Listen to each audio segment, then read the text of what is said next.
और जब कंस खुश हो गया तो चुनाव किससे करे? तो कंस ने अक्रूर जी को बुलवाया, क्योंकि अक्रूर जी सत्यवादी थे और वासुदेव और नंद के बहुत करीबी थे। जब अक्रूर जी को बुलवाया तो अक्रूर जी समझ गए कि नंद ये पाप वाला काम हम ही से करवाएगा और ना जाए तो फिर हमारे ऊपर खफा हो जाएगा। अक्रूर जी गए तो अक्रूर जी को बढ़िया से बैठा कर अत्यंत स्वागत कर रहा कंस। और जब कंस स्वागत कर रहे हैं तो अक्रूर जी समझ रहे हैं कोई भारी ही काम कराएगा हमसे, आज तक तो नहीं स्वागत हुआ था। कहे आप मेरे उसका अक्रूर जी का हाथ पकड़ के कंस ने लेकर के कह रहे हैं कि हे अक्रूर जी महाराज, आप बड़े दयालु हैं। हम ये सोच रहे हैं कि जो यह धनुष यज्ञ का मेला है, इस मेले में सबको गोकुल के लोगों को निमंत्रण दिया जाए कि सब लोग मेला में आए, और आप जाइए नंद बाबा को समझा कर उनके दोनों बेटों को ले आइए। नंद ब्रजे किलासाते सुतवान दुंदवे राम कृष्णो ततो माहिम मृत्यो किल निर्धनम। अक्रूर रथ ले लीजिए, रथ दिया और अक्रूर जी चल दिए। रात्रि में अपने घर रुके और सुबह चल दिए। बताइए मथुरा से गोकुल की दूरी ज्यादा से 2 घंटे या 1 घंटे की है, 1 घंटे की। लेकिन अक्रूर जितना व्यहबल होकर रथ से जा रहे हैं, वो भी पैदल 1 घंटे 2 घंटे की दूरी है, और अक्रूर जी करे भगवान। फिर सोच रहे चलो जैसा भी करवा रहा है, इसी बहाने परमात्मा के साथ रहने का, दर्शन करने का कुछ तो भाग तो हमारा उदय हुआ, ये काम तो अच्छा है। अक्रूर जी पहुंचते हैं तो नंद बाबा उनका स्वागत करते हैं। भगवान कृष्ण और बलराम दोनों लोग अक्रूर जी के पास आकर के सबका समाचार पूछते हैं। सबका समाचार पूछकर अक्रूर जी का चरण भी दबा रहे हैं लोग, और काका मैया कैसे है, सबको पूछ रहे हैं। हमारे परम प्रियतम परमात्मा को हमसे छीन कर ले जाने के लिए अब एक कान से दूसरे कान, दूसरे कान से तीसरे कान बात होने लगी। सारे गोपियां एकत्रित हो गए कि चलो उसको डांट के भगाया जाए, हम नहीं जाने देंगे। और सारे गोपियां एकत्रित होकर के एक स्वर में बोल रहे हैं कि नंद बाबा हमारे श्याम सुंदर हमें छोड़ करके नहीं जाएंगे। मां भी कह रही कि नहीं जाएंगे, और सबको भगवान समझा रहे हैं, सबसे झूठ बोल रहे हैं।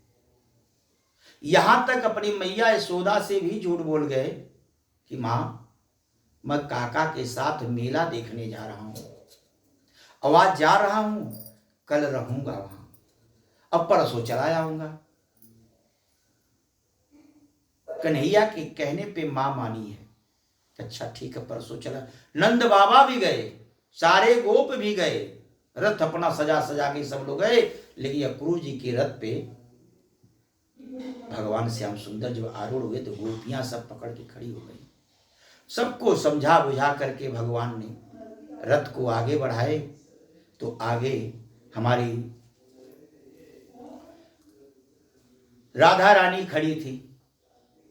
रथ केसे तो कंस प्रहिता खुरे मयो निर्जते मयम शिस्तमा भयो हितम कारी श्री राधो नमज्जयः। अक्रूर जी कहे कि हे कन्हैया, सब लोग तो मिल लिए, ये वहां तो नहीं थी, ये यहां क्यों खड़ी है, ये कौन है? अब अक्रूर जी पद में तो काका लगते थे कन्हैया से। अब शर्माते हुए भगवान ने कहा कि बस काका यही जान लीजिए कि सब लोग मेरे पास आते हैं, मैं इनके पास जाता हूं, बस इतना ही जानिए। भगवान ने रथ को रोका और उधर अक्रूर जी यमुना के किनारे संध्या करने लगे और भगवान राधे को लेकर के राधे कुंड पे बैठे थे। राधे कुंड पे बैठे और राधे से बात कर रहे थे।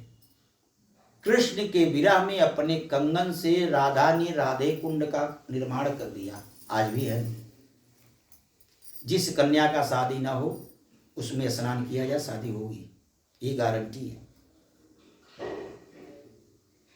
राधे कुंड कर और चलते वक्त कहा कि प्रीतम तुम तो निष्ठुर हो, जा रहे हो, क्या कभी हम लोगों के हृदय के बारे में जानने की कोशिश की है? भगवान ने कहा कि स्त्रियों का हृदय तो कोमल होता है, और रही प्रेम की बात तो प्रेम करने के लिए दो शरीर की जरूरत पड़ती है राधे, और आप और मैं दोनों तो एक ही हैं, तो प्रेम कैसा? हम दोनों अलग कहां हैं? तो राधे ने कहा कि तुम सचमुच से निष्ठुर हो, तुम कभी नहीं समझोगे। जब स्त्री होते ना तब इस दर्द को समझते हैं। पुरुष लोग निष्ठुर होते हैं, निर्दयी होते हैं। तो भगवान ने कहा कि मुझे राधे बना दो, राधे स्त्री बना दो ही। तो मैया ने भगवान का केस काट रही थी, और जब भगवान ने देखा कि राधा प्रसन्न है तो कहे तुमसे एक चीज मांगू।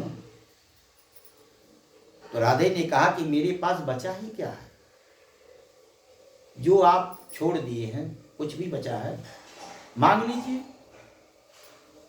कहीं यही मैं मांगना चाह रहा हूं कि मेरे जाने के बाद, आज के बाद कभी आप अश्रु नहीं बहाएंगे। राधे ने कहा कि सचमुच से तुम छलिया हो। एक अश्रु ही होता है स्त्रियों के पास जिसको बहा करके अपने मन को संतोष कर लेती हैं, और वो भी छीन ले रहे। चलो ये भी दे दी। और इधर अक्रूर जी के मन में ये हो रहा कि यमुना का स्नान करके जैसे यमुना पार जाएंगे और भगवान को मारने के लिए सब दौड़ेंगे, ये अपराध हो रहा है। तो जब से यमुना जी में डुबकी लगाए अक्रूर जी, तो देख रहे हैं भीतर भगवान क्षीर सागर में बैठे हैं। ऊपर निकल के आए तो ऊपर रथ पे हैं। तो भगवान ने कहा काका क्या देखे हैं? कहे कुछ नहीं, बस अब समझ में आ गया कि आपका कोई बाल बाका करने वाला नहीं है। अक्रूर जी भगवान को लेकर के मथुरा आते हैं और कहते हैं हे प्रभु, सर्वप्रथम आप मेरे घर चलिए। भगवान ने कहा कि काका आएंगे, लेकिन आज नहीं। आज हम लोगों को और हमारे सखा का विचार है कि हम लोग मथुरा घूमेंगे, ननिहाल में आए हैं। तो जी चल दिए और सारे सखा को लेकर भगवान घूमने लगे। तो जितने स्त्रियां मिलती थी सब कहती थी अरे देवकी के लड़का यही है, अरे बहुत सुंदर है, देखो छोटा सा बालक है, आज ये निर्दयी बुलाया, इसको मार देगा। अरे पाप लो, सारे बच्चों को मार डाला, एक यही बच्चा, अब क्या होगा? सब लोग आपस में बात कर रहे हैं और भगवान मुस्कुरा कर सबको प्रणाम कर रहे हैं। मामी प्रणाम, मामी प्रणाम, नानी प्रणाम, सबको कर रहे। करें कितना प्यारा बच्चा है, देखिए।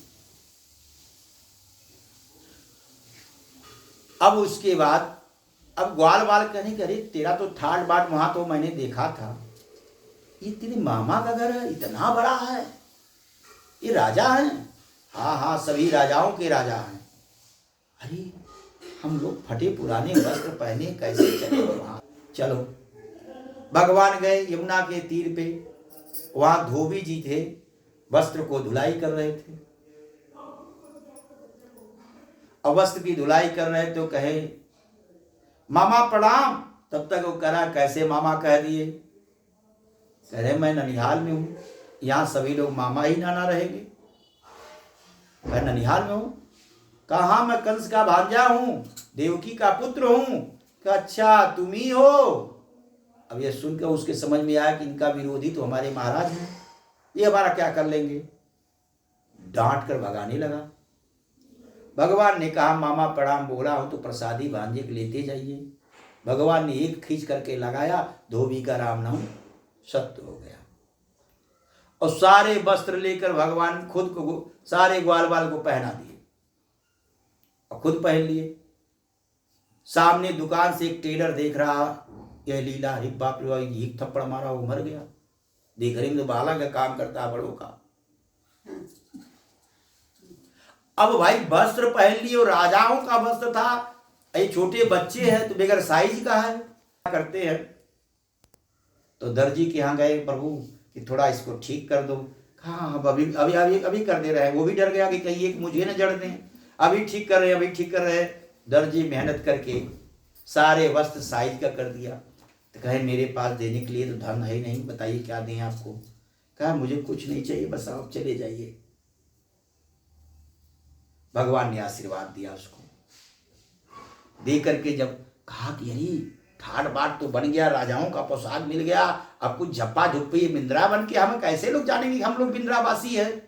हाँ कुछ झप्पा झुप्पा चंदन चुंदन लगना चाहिए। कहा हाँ ये तो बात है, तब तो ठाट बढ़ेगी। तब तक सामने से देखे कि एक महारानी जी आ रही हैं, कुब्जा जी।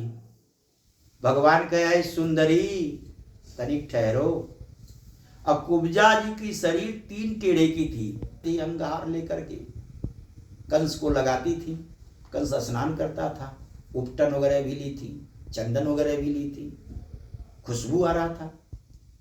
तो जो भगवान ने कहा कि ऐ सुंदरी तनिक ठहरो, तो तुझे लज्जा नहीं आया?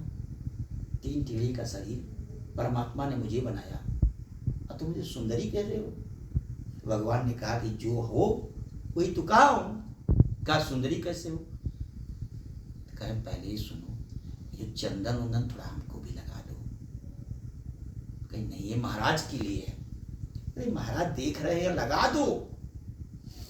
तो कुब्जा ने कहा कि भाषा तो बहुत अच्छा बोलते हो, अब लगा ही देती हूं, बालक हो ना। मैया ने भगवान को सारे गोप को चंदन लगाया। जब चंदन लगाया मैया जब भगवान को लगाने गई तो भगवान ने अपने दाहिने अंगूठे से मैया का अंगूठा दबा लिए पैर का, और दबा कर हाथ उठाए। मैया सीधी हो गई, खूबसूरत हो गई, अब प्रसन्न हो गई। भगवान ने कहा तुमने कहा तुम सुंदरी हो, देखो सुंदर हो गई। तब वो समझ गए कि परमात्मा है, चरणों में गिर गई। भगवान ने आशीर्वाद दिया, कहा कि वरदान मांगो। कहा प्रभु यदि वरदान देना ही चाहते हैं तो मुझे अपने अधरों का रसपान दे दीजिए। अब यहां अर्थ लगाने वाले जिनको यह नहीं पता होगा वह यही कहेंगे अधर मीन्स होता होठ, होठ पिला का रसपान। होठ के अंदर जो भोजन चबाया हुआ दांतों द्वारा है उसका रक्त जो निकलता है जूठन, वह हमको दे दीजिए। भगवान ने कहा कि आप अपने घर जाइए, थोड़ा कुछ काम करना है, 4 दिन के बाद हम आएंगे आपके घर, तब देंगे। कुब्जा मंद मंद हंसी खुशी से अपने घर जा रही है, भूल गए कि किसी को चंदन मंदन लगाना है।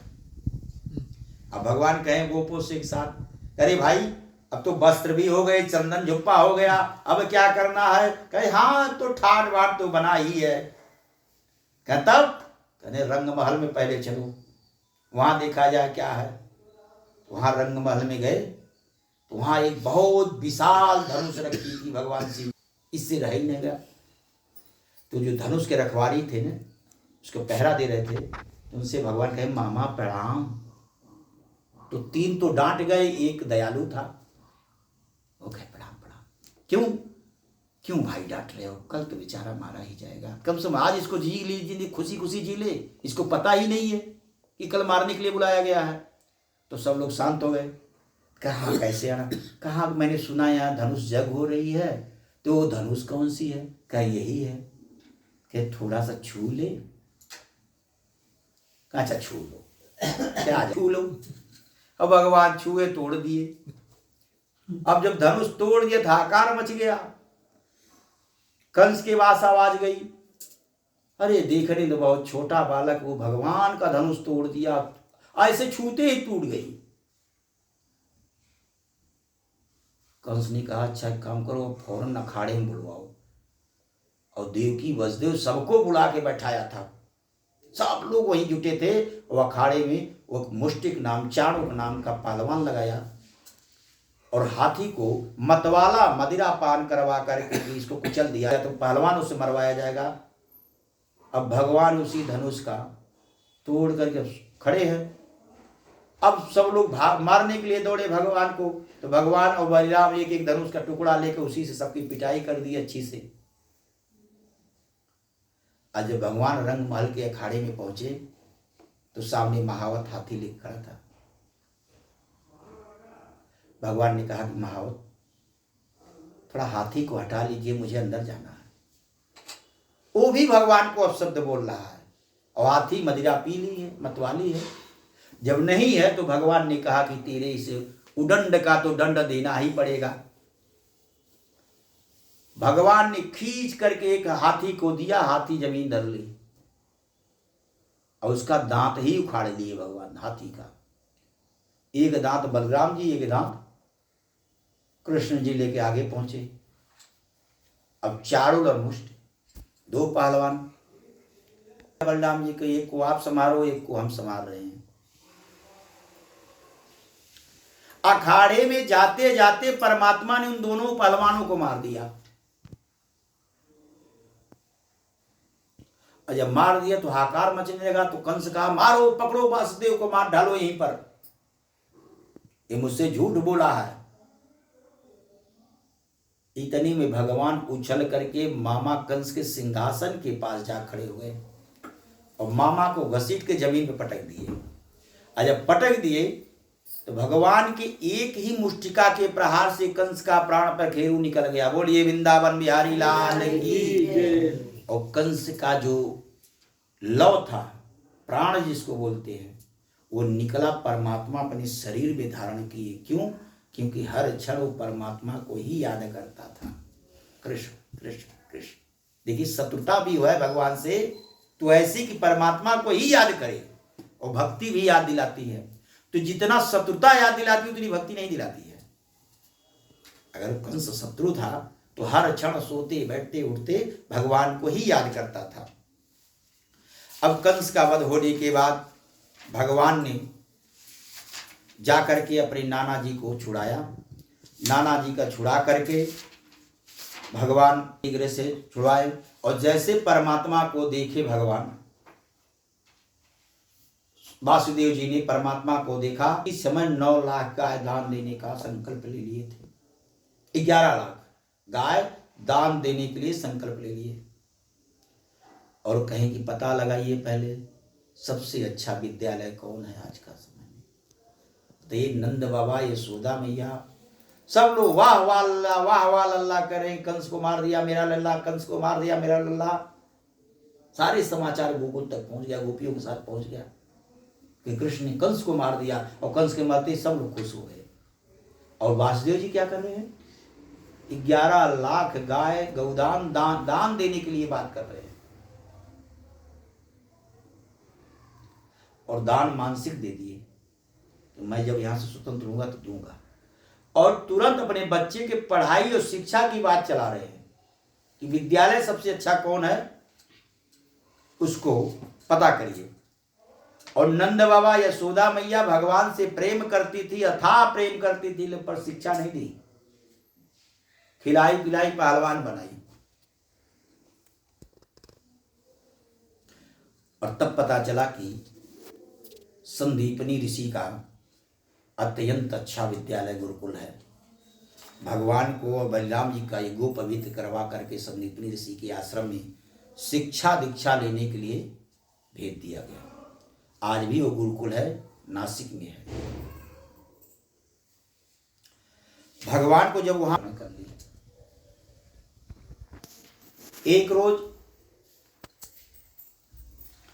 पिता रतो बपुदित्वादित्यो पुरुषोत्तमं माधुतित निजं माया तातम जन्म मोहित उवासा प्रणीदायं नियते नीतमामितम।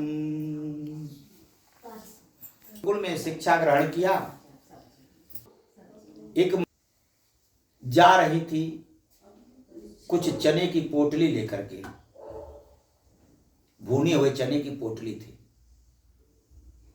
देखिए, यह कथा से इसलिए हम थोड़ा सा आपको बताना चाह रहे हैं कि यह कथा कहती कि हर व्यक्ति के घर अन्न भी ग्रहण नहीं करना चाहिए। वह दूषित व्यक्ति के घर का वो भूजा हुआ चना था। वो महिला देह व्यापार करती थी और चने की पोटली लेके जा रही थी। उधर से एक डाकू आए घोड़े सवार होकर के और मैया के हाथ से चना ही छीन लिए। और जब चना छीन लिए तो मैया ने श्राप दे दिया कि जो इस चने को खाएगा वह दरिद्र हो जाएगा। अब डाकू छीन करके चना की पोटली लेके जा रहे थे। जिस जंगल से जा रहे थे उसी जंगल में संदीपनी ऋषि का आश्रम। अब उनके प्रभाव से डाकू भयभीत थे, उनके हाथ से पोटली ही नीचे गिर गई। और जब नीचे गिर गई तो डाकू उठाने की साहस नहीं किया, छोड़ के भाग गए। गुरु मां उस आश्रम में झाड़ू लगा रही थी, पोटली को उठा ली और उठा ली तो वह सुदामा जी से कही कि आज आश्रम में संविदा नहीं है, लकड़ियां नहीं है, तुम जंगल में जाकर के लकड़ी ले आओ। तो सुदामा जी ने कहा कि मां मैं एक बात कहूं। तो मैया ने कहा मुझे बगैर कृष्ण का तुम जाओगे नहीं तो ले लेना उनको भी।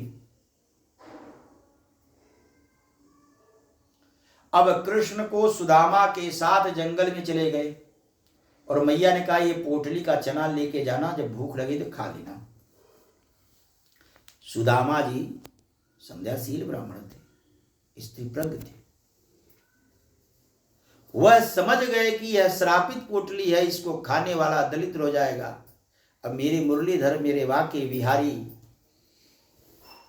अगर इसको पान करेंगे तो वो तो दलित हो जाएंगे, उनको तो द्वारिका का राजा होना है, तो मैं ऐसा होने नहीं दूंगा। तो सुदामा जी इधर छलिया मोहन ऐ मुरलीधर, छलिया मोहन हम भी तुमको दिल दे बैठे। ए मुरलीधर छलिया मोहन हम भी तुमको दिल दे बैठे। पहले का गम क्या कम तो नहीं, एक और मुसीबत ले बैठे। ऐ मुरलीधर छलिया मोहन हम भी तुमको दिल दे बैठे। बोलिए वृंदावन बिहारी लाल की जय। सुदामा जी ने कहा कि मैं अपने जीते जी अपने परमात्मा को दरिद्र नहीं देख पाऊंगा। मित्र की पहचान ये होती है, मित्र स्वयं कष्ट झेल लेगा लेकिन मित्र को कभी कष्ट में नहीं देख सकता। अगर सच्चा मित्र तो मित्र के दुख में दुखी होना चाहिए, मित्र के सुख में सुखी होना चाहिए। भगवान राम मर्यादा पुरुषोत्तम थे, मर्यादा का अवतार लेके आए थे, पर सुग्रीव से मित्रता कर लिए, बिगर वैर के ही बाली का वध कर दिए, क्योंकि बाली सुग्रीव का शत्रु था। ये वाल्मीकि रामायण में इसकी कथा और आती है अलग से, लेकिन भगवान ने जो दर्शाया तुलसी रामायण में वह कथा है कि मित्र के लिए भगवान ने मित्र का वध कर दिया और शत्रु का वध कर दिया, उसके भाई का। तो सुदामा जी ने कहा अच्छा, पोटली ले लिए, साथ में चले गए। मौसम तीव्र से इतना खराब हुआ, घना घोर बादल होने लगा, घना घोर बारिश होने लगी कि भगवान रास्ता ही भटक गए जंगल में। और जब भगवान वृक्ष पे चढ़े, बारिश हो रही थी ना, सुदामा ने कहा कि मैं दुबला पतला हूं, कैसे चढ़ूंगा, क्योंकि भगवान को हटाना चाहते थे। अगर जाते थे पोटली दे के जाना पड़ता और कहीं खा लिए तो सुदामा जी ने कहा कि मेरी शरीर दुर्बल है, तुम तो माखन मलाई खाए हो ना, चढ़ो। अब भगवान मुस्कुरा करके वृक्ष पे चढ़ गए, सुदामा जी नीचे थे। कि हम समिधा गिराएंगे, तोड़ करके आप एकत्रित करिएगा। सुदामा जी ने कहा ठीक है। जब भगवान ऊपर चले गए तो सुदामा जी उसको पाने लगे कि न बचेगा न खाएंगे। तो जब पा लिए और थोड़ी सी बारिश जब कम हुई तो गुरुदेव जी लालटेन लेकर के ढूंढने को निकलेंगे, दोनों बच्चे अभी आए नहीं, मौसम खराब है। तो देखे दोनों को तो लेके गए आश्रम में। और जब आश्रम में लेके गए ना तो भगवान सुदामा को देख करके मुस्कुरा रहे हैं। भगवान तो समझ रहे हैं भाव को। कहे सुदामा बहुत ज्यादा भूख लगी थी, मेरे हिस्से कभी चना खा गए, अभी मैं गुरु जी मां से कहूंगा। कहे हाँ भूख तो लगी थी, खा गए, ब्राह्मण तो वही है, अब क्या करोगे। भगवान थोड़े ही दिन में सारी विद्याओं को सीख करके जब अपने घर मथुरा आने के लिए तैयार हुए तो संध्या वगैरह करके जब रथ पहुंच गया तो संध्या वगैरह करके गुरु संदीपनी के समक्ष खड़ा होकर हाथ जोड़े। कहे गुरुदेव अब मेरे चलने की बारी है, मैं आपको दक्षिणा क्या दूं। गुरुदेव ने हाथ पकड़ लिया, कहा कि प्रभु मैं भले ही आपका गुरु हूं पर मैं जानता हूं कि आप परमात्मा हैं। ये तो मेरा कई जन्मों का भाग्य उदय हुआ कि जो आपका दर्शन हो गया, मुझे और कुछ नहीं चाहिए। कहें गुरुदेव यदि हम दक्षिणा नहीं देंगे तो मेरा मनोरथ पूर्ण नहीं होगा, आप बता ही दीजिए क्या देंगे। तो गुरुदेव ने कहा कि यदि आपको देना ही है तो अपनी गुरु मां से पूछ लीजिए उनको क्या चाहिए, जो कहें सो दे दीजिए। भगवान गुरु मां के पास गए। तो जब गुरु मां के पास गए तो गुरु मां एक कोनी में बैठ करके रो रही थी, फपक फपक के रो रही थी भगवान की विरह से। भगवान ने शांत कराया और कहा मां गुरुदेव भेजे हैं, बताइए क्या चाहिए आपको। कहीं लल्ला क्या दे सकते हो। आज के 20 साल पहले मेरा लड़का समुद्र में डूब करके मर गया था, इकलौता बच्चा था, मेरे पास इकलौती संतान थी। और जब से आप यहां आए हैं मैं आपको अपना बेटा समझकर आपकी परवरिश की, वो आपको देख करके अपने मन को बहलाती रही। आज मुझे छोड़ करके जा रहे हो, कभी क्या सोचे हो कि मैं जिंदा कैसे रह सकती हूं। और रही बात दक्षिणा देने की, अगर आप देना ही चाहते हैं ना, सामर्थ्यवान है ना, तो मेरा बेटा ला के दे दीजिए। क्या कोई शिष्य अपने गुरु को दक्षिणा देगा बताइए। परमात्मा ने रथ को मथुरा वापस भेज दिए और बलिराम भैया के साथ उस समुद्र के किनारे गए। रामा अवतार में भगवान ने 3 दिन तक पूजा की समुद्र की, और उस समय जाते ही चित्कार मचा के क्रोधित हो गए, समुद्र को डांट करके बुलाए। समुद्र देव क्रोध में देखे भगवान को तो हाथ जोड़ के आ गए, परमात्मा कैसे आना हुआ। कहें मेरे गुरुदेव का बालक आपके अंदर है, मुझे तुरंत चाहिए।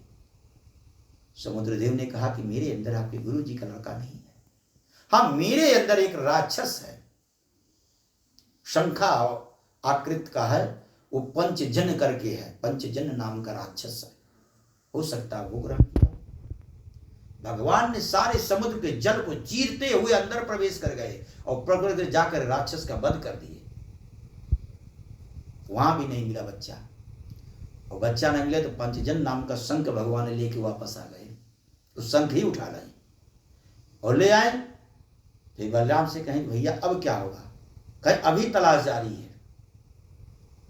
भगवान ने यमराज के दरवाजे पे गए कि चलो उससे पूछा जाए कि गुरुदेव का प्राण कहाँ है। और भगवान जब यमराज के दरवाजे पे गए ना, तो यमराज के दूत जो दरवाजे पे पहरा दे रहे थे, अरे देखो देखो ये क्या हो रहा, जिंदा मनुष्य आ रहा ऊपर, यहां तो लोग मरने के बाद आते हैं, तुम कौन हो भैया। भगवान मुस्कुरा के बोले कि मैं तो कृष्ण हूं, ये बलराम है। इस शरीर का नाम बता रहे हो, क्यों आए हो। कहे मुझे धर्मराज से मिलना है। कहें धर्मराज से मिलने के लिए लोग मर के आते, मरना पड़ता है, जिंदा नहीं कोई मिल पाता है। कहे तो समझ लेना कि हम मर गए हैं, लेकिन मिलना तो है ही। कहें ऐसा कोई नहीं मिल सकता है। तब तक बलराम भैया क्रोध में आ गए। कहें तुम बुला रहे हो कि हम बुला ले? दोनों लड़का है और अकड़ इतनी तगड़ी है, कह रहा बुलाओ नहीं बुला लेंगे।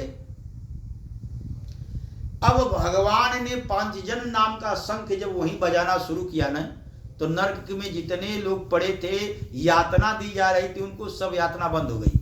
यमराज जी दौड़े दौड़े बाहर आ गए, वहां के भगवान के चरणों पे गिर गए। सारे दूत देख रहे भैया एक विशिष्ट आदमी आ गया, क्या ये, हम तो इससे झगड़ा कर रहे थे, वो हमारे साहब आके इसके चरणों में गिर रहे हैं। कहा भगवान यहाँ कैसे, यहाँ तो आपके विपरीत ही होता है। आपके नाम का कोई उच्चारण कर ले तो यातना बंद हो जाता है। कहें ठीक है, मैं आया हूं यहाँ पे एक काम से, मेरे गुरुदेव का लड़का आप लेके आए हैं, हमको चाहिए। यमराज की चालाकी देखिए कि वो भी नहीं कह रहा कि प्रभु अंदर चलिए, क्योंकि प्रभु अंदर गए तो नरक ही स्वर्ग हो जाएगा, यमराज का धंधा चौपट हो जाएगा, सब बिजनेस बंद। जब नारायणी चले जाएंगे नरक में नारायण जाएंगे। बाहर ही बात हो रही सारी, दरवाजे के बाहर। कहा धर्मराज ने कहा कि आपके गुरु का लड़का आज 20 साल पहले आया था,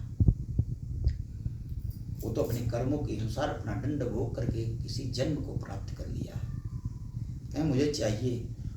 धर्मराज ने कहा कि प्रभु अगर मैं उसका जीव, ये प्रकृति के खिलाफ होगा, फिर भी आपके कहने के अनुसार से अगर मैं उसका जीव लेके आऊं तो शरीर की रचना कहाँ होगी? कहो मेरा काम है। धर्मराज जी ने गुरु संदीपनी के बेटे का प्राण ला कर दिए, उस जीव को लेकर परमात्मा ने शरीर का सीम रचना कर दिया जैसे उनके लड़के थे, और साथ ले जाकर के अपने माँ को दिए हैं। बोले वृंदावन बिहारी लाल की। अपने गुरु और गुरु माँ को बेटा वापस किए, 20 साल पहले मरा हुआ बेटा, कोई क्या दक्षिणा देगा। अब